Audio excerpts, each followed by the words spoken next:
Alrighty, so it's time to finish up the review for match week number 7 as we're going to look at these last 6 games with 4 of them happening on Saturday and 2 of them happening on Sunday. And we begin with the first game, which is the Chicago Fire versus LA Galaxy. And this, of course, was the 4th 0-0 draw that we saw on Saturday, but also the 4th 0-0 draw that the Chicago Fire has had this season, which, I don't know the record of the most 0-0 draw a team can get in a single season, but the Chicago Fire is looking to try to gun for it with so many 0-0 draw that they had this season. And I don't know if Fire fans are going to be very happy the fact that they have drawn so many 0-0 results so far this season. I mean, obviously as a soccer fan, you definitely want to see goals that score a game.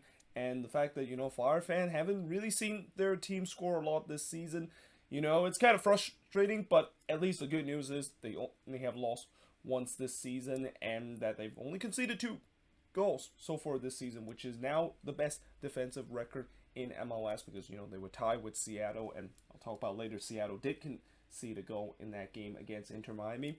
Now, early on, Rivalison blazed it high from long range in the 7th minute before Chicharito puts it wide from 18 yards out. By the way, there was 30,000 fans that was attending this game at Soldier Field, so definitely a great crowd there to watch this game, but I have a feeling a lot of them are probably there to watch Chicharito. I mean, knowing the fact that Chicago has a big Mexican population, that I'm pretty sure with the Galaxy coming in and with Chicharito being one, if not the biggest name in El Tri, that a lot of fans were actually there to watch him play. But I'm pretty sure that there was also some Fire fans that want to support their team with the way that they're actually doing much better and have shown some improvement under the first season under Ezra Henriksen. But, besides that, there wasn't really a lot of chances early in this game as neither goalkeeper really tested early in this one. Armsberg with the Fire's first real opportunity, but he puts it wide from close range as we head to halftime, scoreless between both of these teams. Now, in the second half, it looked like we were scoreless for very long, and, there was definitely a loud cheer when Chicharito scored this goal again. I'm pretty sure a lot of people from that 30,000 that was in the stands was there to watch Chicharito, and when he scored, there some fans were very happy about it. But unfortunately, the goal was disallowed for offside. And then just 3 minutes later, Costa thought that he scored the first goal for LA in this one, but VAR disallowed it for offside, and in the end, it was the correct decision because on the replay you can see Douglas Costa was just in an offside position. But there was no doubt that the Galaxy was pressing for the opener as they looked by far the better team in the second half. Chicharito tried to give the Galaxy the lead, but he puts it high from close range in the 59th minute before Costa puts it high from long range in the 68th minute. And, the Fire was definitely under immense pressure, but they did kind of ride out that immense pressure that the Galaxy were putting in. And late in the game, they did try to score the late goal as Espinoza goes for goal there, but he puts a long-range effort that goes high in the 87th minute. And yeah, that was pretty much the last action in this game as this game ended scoreless. And in fact, in terms of the shots in this one, while there were 9 shots compared to 7 that the Galaxy had, there was no shot on goal in this game. And I think this is the first time this season we actually saw a game where neither team registered a shot. In fact, it's been actually a long time since I remember last time where both teams weren't able to register a shot in that. You know how I talked in part 1 of my review of all those 0-0 draw that we saw from this week, how those were some exciting games that has a very high expectancy goals, that if either of those teams were able to be a little bit more clinical, or if the goalkeeper for one of those teams were just going insane mode, that game probably wouldn't end at 0-0. But when you look at the expectancy goal, yeah, there wasn't really much that said that there was going to be a goal in this one. And, the shots on goal definitely backed up the case with the way that there was no shots on goal by either of these teams in this game. 6 shots off target compared to 5 that the Galaxy had. 3 shots out of block compared to 2 that the Galaxy had. And possession-wise, 44% possession compared to 56% possession that the Galaxy has in this game.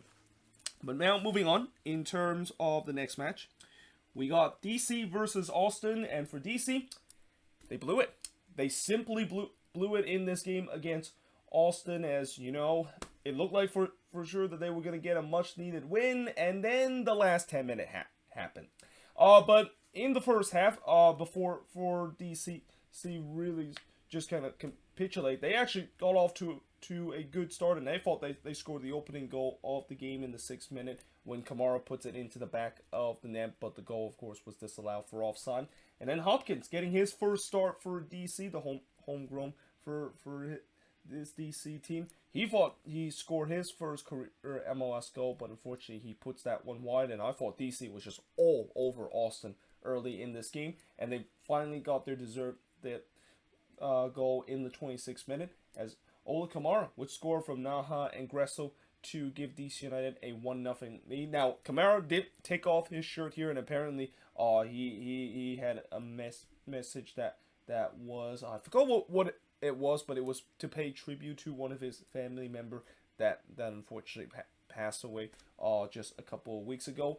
But he actually got a yellow card in terms of taking his shirts off of this, and this would actually turns out to be a big thing later in this game, because in the 31st minute, it looked like Austin got the equalizer when Fagundes puts it into the back of the net, but unfortunately the offside, there was an offside on the development of the attack, so therefore the goal was called back. And then 9 minutes later, DC would take a 2-0 lead, and it's Ola Kamara scoring again from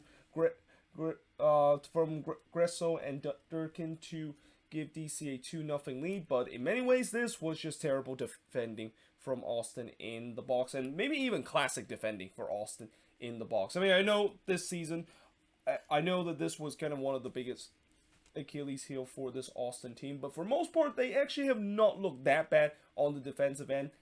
That was definitely not one of them, because yeah, they just really did not do a good job dealing with that one, and that they kind of let Kamara with tons of space to shoot that one inside the 18-yard box. And unsurprisingly, Ola Kamara, knowing the fact that he's proven to people that he still got it and he can still bang goals in the league, he basically puts this one away to give DC a 2-0 lead. Though on the other end, there was some chaos in the DC box, and that included Cascante actually struck the post here, and Hamid actually tips a shot off the line there. And despite the fact that there was a lot of chaos in that DC box, Austin wasn't able to get one back into it. And then in the 3rd minute of stoppage time, Gresso trying to make it 3-0, but he bends to wide from close range. And then in the 5th minute of stoppage time, remember how I said Kamara got a yellow card for taking his shirts off after scoring that first goal? Yeah, that would come back to haunt him, because he would actually get another yellow card here, which means he gets his 2nd yellow and was giving his marching order. And yeah, despite the fact that DC were up 2-0 and were by far the better team in this game, they had to play down a man for the remaining of the second half. Though I will say that for the second half, they did relatively good job even being a man down, because Austin really didn't create a lot of chances. That of course all changes. We fast forward in the 77th minute, where after Hamid was able to deny Felipe in the near post, in the 80th minute, Austin got one back, and it's Danny Houston scoring from Fagundes to give life for Austin in this game. And Danny Houston, former Quakes players, and scoring I think his first goal since 2018. Definitely a great to see him back on the score sheet. And how much I do like my former Quakes player, and that I know that Danny Houston time with the Quakes weren't that long, but with all the adversity that he has been going through in this past years or so, it's so good to see that he is now back on the score sheet. And then 5 minutes later, Austin would be they would score another goal to tie it up, and it's Jerussi scoring from Jimenez and Gabrielson to tie the game up at 2 apiece. And then just 5 minutes later, they would complete the miraculous comeback. It's Gabrielson scoring his first career MLS goal to make it 3-2 in favor of DC.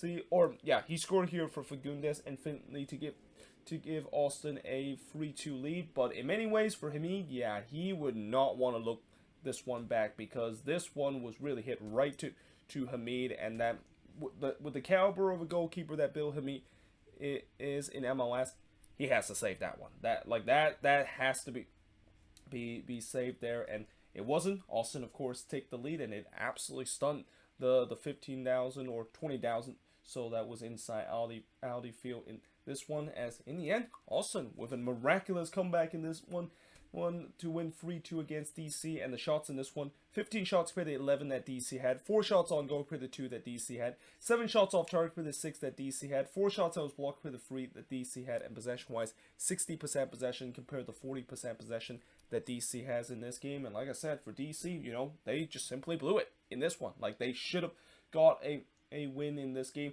and that I don't think the red card had anything to do with how they imploded in this game. Like, it's just simply just Austin scoring a goal, and that DC just decided to capitulate, almost the same level that we saw how New England capitulate against RSL, where in fact, now that I'm speaking of that game, it seems very similar with the way that, you know, when a team is leading 2-0 and they just basically they capitulate in the last 10 minutes to give up 3 straight goal to the road team, and it happened again in this one, and this time Austin, of course, were the benefit of that. And also, you know, I am, of course, wearing the Verde, as I mentioned. You know, I'm kind of somewhat still giving the promise to Austin fans that I will wear the Verde whenever they win, but since they are winning more often, and, you know, that hype of the expansion season for Austin is starting to go away in my system, you know, I won't actually wear the Verde every time this season when they, of course, get a win. But one thing I will say is that this is kind of historic for Austin too, because, you know, last week they saw Houston able to end their long streak of not able to win on the road, and they thought, you know, if the Dynamo can do it, if our interstate rival can do it, we can do it too. And that's exactly what they did in this game, getting their first road win of 2022 and their first road win, or actually only their second road win in franchise history, and the first since they got their first ever franchise victory against the Colorado Rapids all the way back in week 2 of last season. But now, moving on, in terms of the next match, is Minnesota and the Colorado Rapids. Finally, the Loons are able to score more than 1 goal in a game. And I will say this about this game, the Loons were anything but comfortable in terms of what the scoreline was indicated at the end of this game. In fact, I would say that this game for the Colorado Rapids was almost a carbon copy of the last game that they had against FC Dallas on the road, where they were by far the better team for majority part of the game, and that they had a lot of chances in that game too, and they weren't able to put away, and their opposition was just more clinical in this game. And to just even make it even more of a carbon copy to the last game, is the exact same score that Dallas or Colorado lost to Dallas, or Colorado lost to Minnesota as the last game, what we saw when Colorado was to lose to FC Dallas on the road. Now, in the first half, it was actually a slow start to this game, as there was only 2 shots that was happening through the first 15 minutes. I'm not sure why I write 2 games here.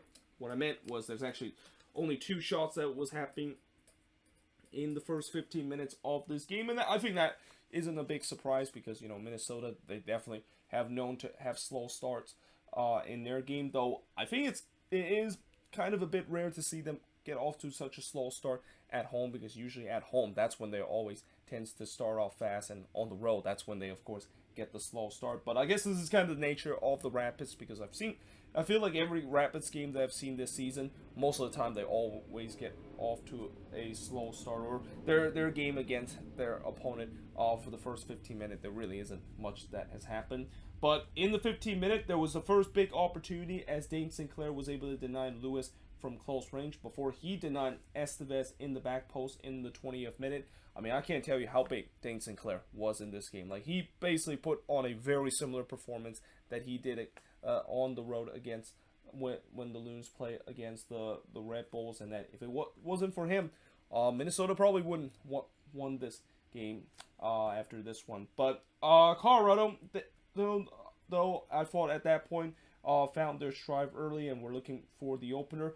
And I also wrote the attacking struggle for the Loons continues, because they failed to generate any chances through 30 minutes. In fact, they only had 1 shot through the first 30 minutes of this game.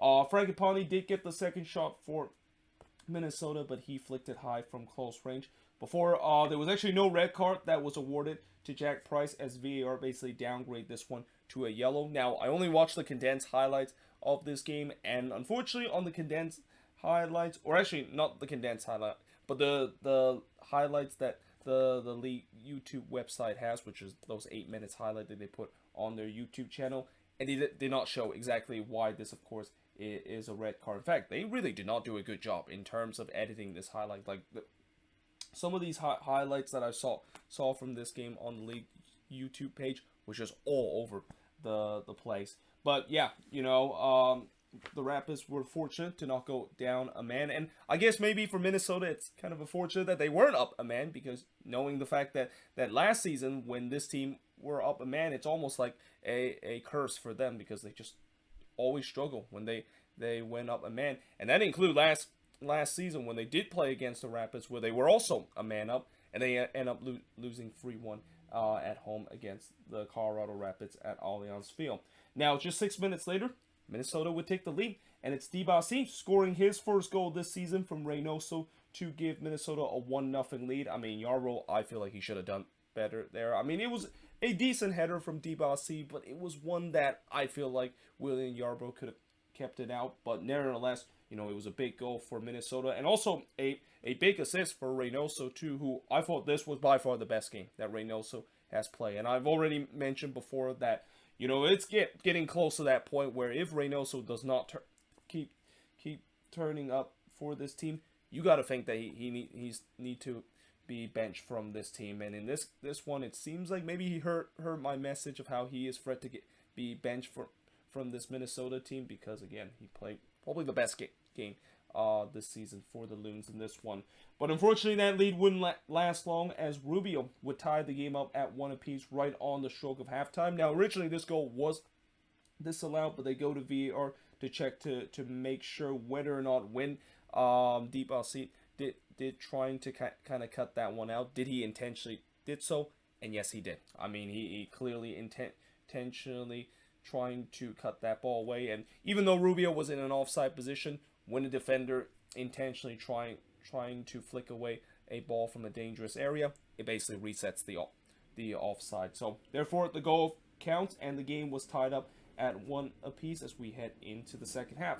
Now in the second half, Fragapane puts a weak effort straight to Yarbrough, but then Lewis hits a weak shot that goes straight to Dane Sinclair. And little do we know that this was actually the beginning of when Colorado really started to take over in this game and was pressing for the second goal. The post denied the Rapids that second goal, and actually denied Rubio there in the 53rd minute before Rosenberry trying to fire one from long range, but he was denied by Dane Sinclair. And I also wrote, the Loons need to wake up in the second half, because besides that Fragapane chance that they had in the first couple of minutes, they were not awake in the second half, and they were getting absolutely blitzed by Colorado. And I would also say that this has started to kind of be a flashback of what happened last season when the Loons did play the Rapids at Allianz, where the Rapids absolutely blitzed Minnesota in the second half, and that's where they were able to get those free goals to come from behind and win 3-1 in that one. But in the 61st minute, Dane Sinclair absolutely robbed Rubio as he fingertipped that one on to the post. I mean, if he did not fingertip that one was heading to the bottom left corner. In the 63rd minute, Dane Sinclair would deny Rubio once again, and it was actually another good save too, because Rubio was going through on goal, and Dane Sinclair made himself as big as possible to deny him there. But there was still a rebound for the Rapids to capitalize, and Shiki was on the end of that rebounded shot, but Dane Sinclair once again make a big save here. Again, Dane Sinclair, what a game he had in this one, and I even wrote, he's the only reason why this one is 1-1, because if this was, I mean, if Tyler Miller was in this game, I think that there were a couple of saves that he would have made the two, but Dane Sinclair this season, he has started to look like the 2020 Dane Sinclair that we saw, that was part of that great run that this team made all the way to the Western Conference Final. Now, in the 73rd minute, Shinichiki fired one wide from 20 yards out. But then in the 77th minute, Minnesota takes the lead, and it's Le scoring from Dotson and Reynoso to give Minnesota a 2-1 lead. That's the first goal that Robin Lod had scored since opening day, and that really kind of came out of nowhere, because I was expected that the Loons were going to concede at any moment, and all of a sudden, completely against the run of play, Minnesota, of course, takes the lead, And 2 minutes later, they would make it 3-1 as Abu Danladi would score from Le to make it 3-1 in favor of Minnesota. And I basically wrote the offense finally broke through in quick succession. While Colorado, you can definitely see they were completely rattled. Like, I think that second goal really kind of done them with the way that, when you have been dominating, especially how well they were in the second half, and they came so close of getting that second goal. And then all of a sudden, out of nowhere, they had a sucker punch that was score in the 77th minute. And how many times when you have a sucker punch like that, it is always hard to recover, and the Rapids really didn't recover from that sucker punch, because besides Le trying to make it 4-1 in favor of Minnesota after he tried an acrobatic shot from close range, but it goes high. The Rapids really didn't create any chance in the last 8 minutes, as in the end, Minnesota able to walk away with a 3-1 win against the Rapids. Shots in this one, 14 shots compared to 15 that the Rapids had, 8 shots on goal compared to 6 that Minnesota has, 5 shots off target for both of these teams, 7 shots that was blocked with the 2 that the Rapids had, and possession-wise, 51% possession compared to 49% possession that the Rapids has in this game. And like I said, for Minnesota, this was a much-needed win, and finally the offense, of course, have broke through. And let's see whether or not if that is going to continue into the next game. I mean, I'm hoping that is the case, because it's been very frustrating seeing this attack just getting just providing no kind of support on this defense, and especially for Dane Sinclair throughout these last couple of games. But they're back on the winning column. And as for the Rapids, I mean, again, this is got to be another frustrating road game, and a one that they would feel like they deserve at least a point out of this one, and rightfully so. I mean, I think their expected goals must be through the roof in this one, but like I said, Dane Sinclair, he was just a man of the hour, and I won't be surprised we're going to even see a couple more games where, if there's some time where this Loons defense doesn't play well, Dane Sinclair is able to save the day and keep this team in the game as long as possible. But now moving on, in terms of the next match, is going to be Seattle Tacoma versus Inter Miami. And you notice I wrote Seattle Tacoma Defiance, because this was really a mix of a Sounders kind of B plus team, and basically a couple of guys from Tacoma Defiance, or at least guys that are kind of graduated from the Sounders Academy that have played for Tacoma Defiance before. But yeah, it was definitely not the strongest team in this one, and I think this a lot to do with the Sounders want to rest a lot of their guys that was part of a very physical and mentally tolling task of getting a 1-1 draw in the second leg against NYCFC, and a 3-1 or 4-2 aggregate win to move on into the CCL final. But like I said, I just kind of had a feeling with the way that if they do have that kind of hangover, or in this case, if they do kind of put a B team, even if they're playing against Inter Miami, I think they're going to struggle in this one. And they definitely did struggle in this game, and despite they did kind of create some chances in this one, this was just kind of one of those games where the Sounders was just absolutely toothless going forward on the attack. Now, early on, Montero fired one high from the free kick, as I thought that, once again, not much happening in the first 15 minutes in this game, and once again, there was only 2 shots that was happening in this one, both team getting 1 apiece. Tencio then tried to do a Demir Krylak-esque karate kick goal, but that one goes high. Before Campana, who was red hot last week coming off of a hat-trick, he missed it wide on the header before he tried to hit one again just 5 minutes later, but this one goes straight to Stefan Cleveland, getting his first start for the Sounders this year. Tencio then fired one high from long range in the 29th minute, and then Lassiter fired one wide from long range in the 31st minute. And chances were starting to come for both of these teams, but still a lot of these chances weren't really high percentage chances. I mean, a lot of them were kind of long range effort that both of these goalkeeper easily got. But in the 41st minute, we got ourselves the opening goal of this game, and it's Robbie Robinson scoring here from Yetland and Campana to make it 1-0 in favor of Inter Miami. By the way, I forgot to mention in the key points in this game, this is kind of like the DeAndre Yetland derby. I mean, it must be emotional for DeAndre Yedlin going back to his hometown and playing against the team that pretty much started his career. And it must be emotional, the fact that he actually also ends up on the assist chart. I mean, if he actually ends up on the score sheet, I wonder how Sounders fans are going to react. I mean, I'm assuming some might actually cheer because Yedlin will always be forever a Sounders, but there's no doubt that if Yedlin did score, I won't be surprised that he would immediately raise his hand up and just do not celebrate, because again, usually when you do play against your former team and if you do score a goal, you don't celebrate to pay respect to your former team.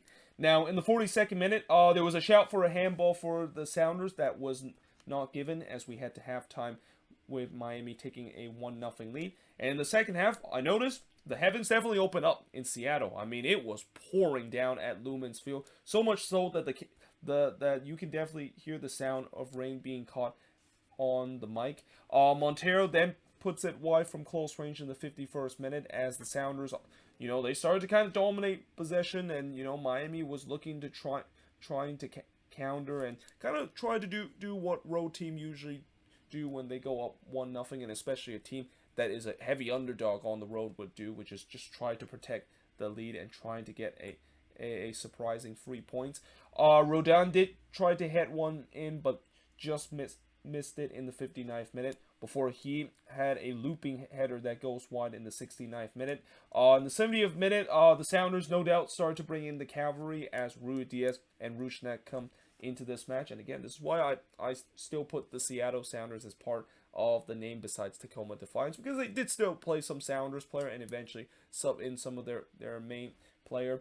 Campana then had a rare opportunity for Miami in the 76th minute, but that one goes straight to Cleveland. And as time winds down, there was no doubt Miami was just parking the bus. Like it was all hands on deck for Miami to try to protect this 1-0 lead, and they almost gave up that 1-0 lead in the 79th minute as one of their own player, and that is Damian Lowe, almost scored an own goal there, but Marsman was able though to keep that one and actually able to catch that one as Lowe basically hits it toward the wrong side of his net. Rodon then tees one up from 20 yards out, but that one goes high, and then he hits one straight to Marsman from 18 yards out, and it was just kind of one of those nights for the Seattle Sounders where they just did not have their shooting boot whatsoever. And despite the fact that they had 20 shots in this game compared to just 9 that Miami has, they only had 3 shots on goal in this one compared to 3 that Miami has in this one. Oh, by the way, Inter Miami able to get their second straight win in this game against Seattle Sounders / Tacoma Defiance. And to continue to talk about the stats, 8 shots off target for the 5 that Inter Miami has, 9 shots out of block for the 1 that Inter Miami has, and possession-wise, 61% possession compared to 39% possession that Inter Miami has in this game. And, I know some people will say, well, Inter Miami basically just play a B team. Well, when you're a team like Inter Miami that has got off to such a bad start to the season and just got their first win last week, they'll take it. They absolutely will take this victory, especially even if you do play against a weak Sounders team. It is not easy to get points at Lumen's Field, let alone get all 3 points at Lumen's Field. So I think Inter Miami will be very happy with this result. And for the Sounders, I don't think they're too worried about this result. And I'm pretty sure every Sounders fan don't even care about league play right now, because one, they know they're gonna do their usual second half resurgence as what we have seen this team done time and time again.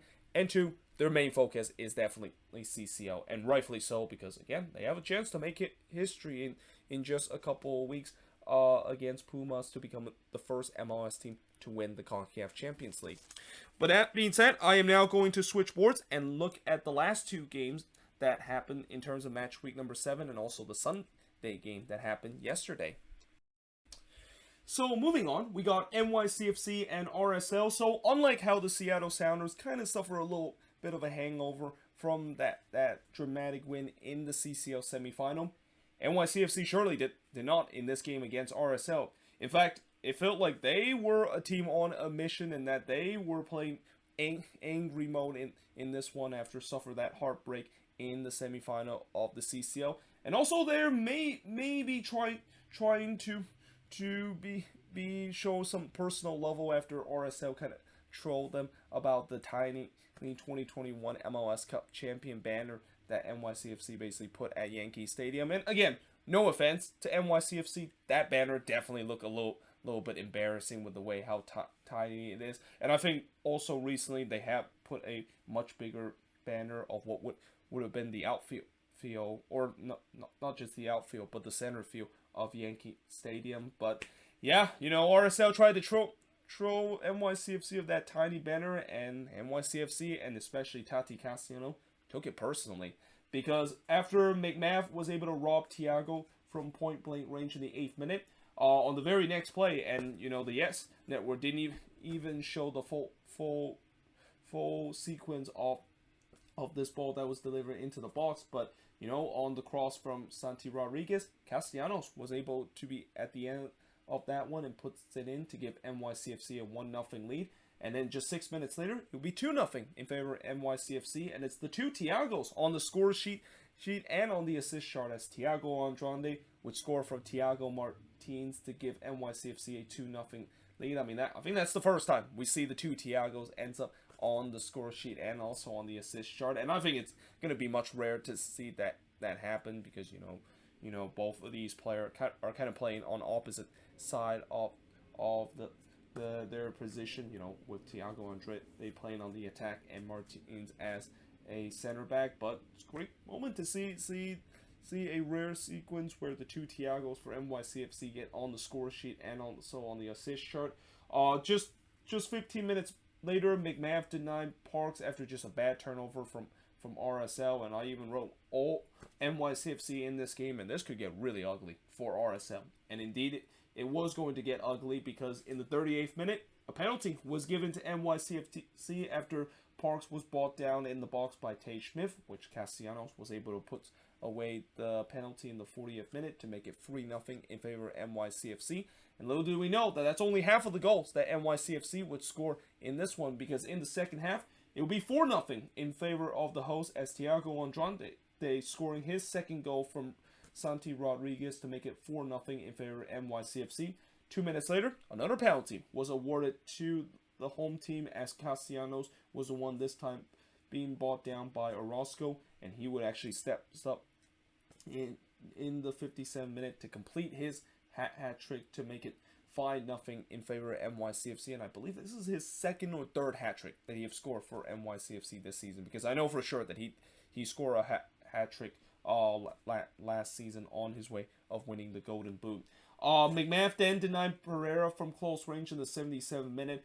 It was a rough game for Zach McMath. For all the good thing that McMath has had this game, this was a really rough game, and the sixth goal pretty much just summarized this game, because in the 80th minute, Castellanos would score his fourth goal of the game, but in many ways it was just an absolute gift from Zach McMath. Like, McMath literally just gift wrapped it right into Tati Castellanos, and with how hot Castellanos is in this game, yeah, he's not gonna miss. And to be fair, this one also kind of took a deflection into the back of the net, but deflection or no deflection, I think that would have gone in either way. And that, yeah, it was 6-0 in favor of NYCFC, and that would be the final score of this game, as the shots in this one, 22 shots compared to 12 that RSL had.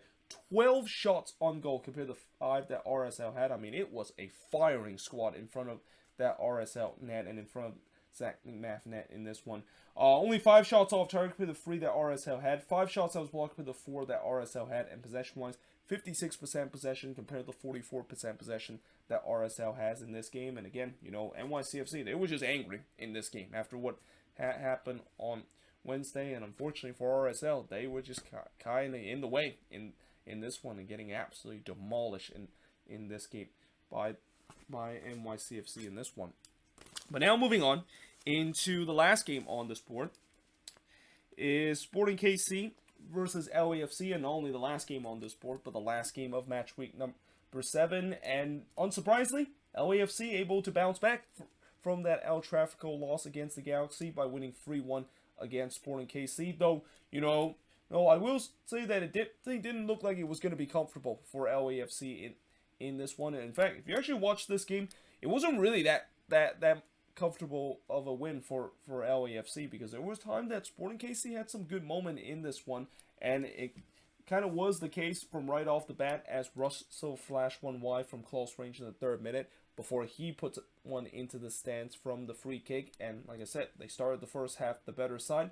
That wouldn't last though, because Acosta would put one just high from close range, and all of a sudden after that chance, it was LAFC the one that had the possession and the momentum was with them, and that Sporting KC, they were on the back foot because of it.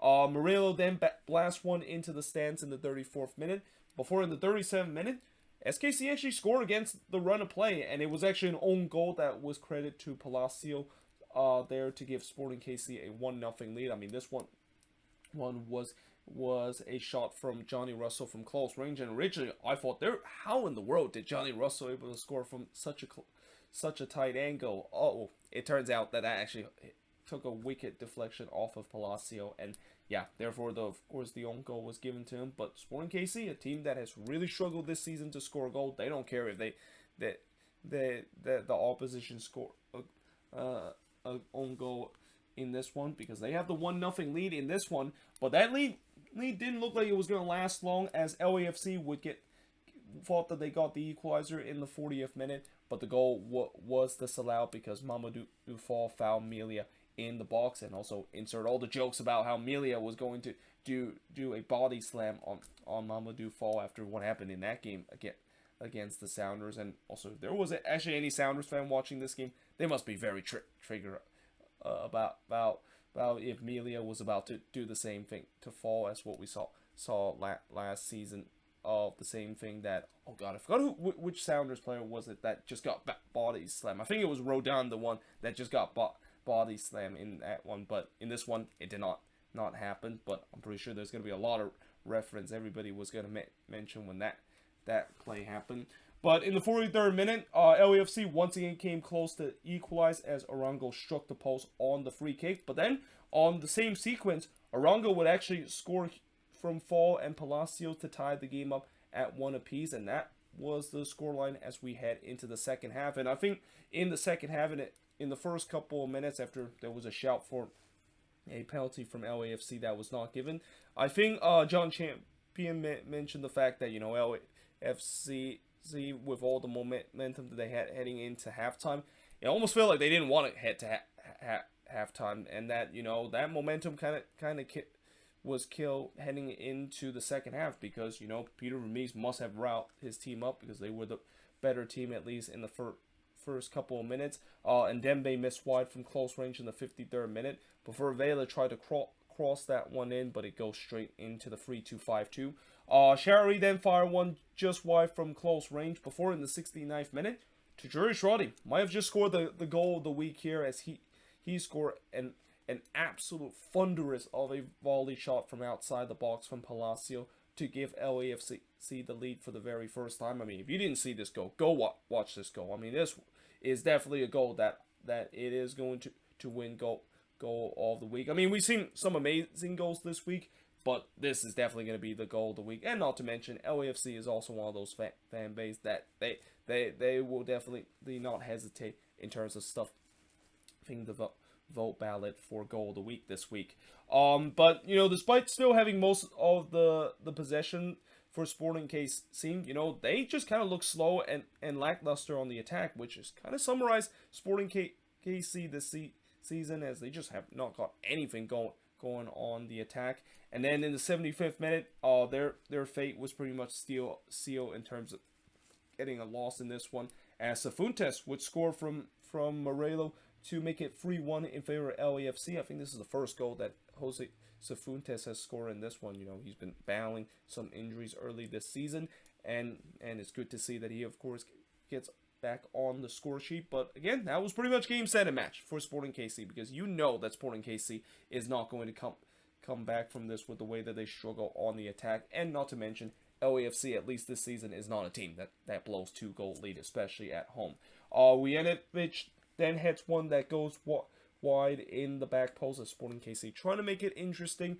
But in the 87th minute, it was almost 4-1 as Masmatsky hits one just wide there. Actually, that one wouldn't have counted either way, because the flag actually went up for offside. But yeah, in the end, LAFC able to walk away with a 3-1 win and bounce back after that tough loss that they had against the Galaxy in El Tráfico. Shots in this one, 15 shots compared to 10 that Sporting KC had, 3 shots on goal compared to 2 that Sporting KC had, 8 shots off target compared to 6 that Sporting KC had, 4 shots that was blocked compared to 2 that Sporting KC had, and possession-wise, 52% possession compared to 48% possession that Sporting KC has in this game. And yeah, struggle for Sporting KC can continue. It's their 6th loss this season and continue to lead the league in terms of the most lost this year. Well, for LAFC, you know, with this win, they're able to get themselves back at the top of the West, because believe it or not, Austin was at the top of the Western Conference for about 17 hours, and hence that's also the reason why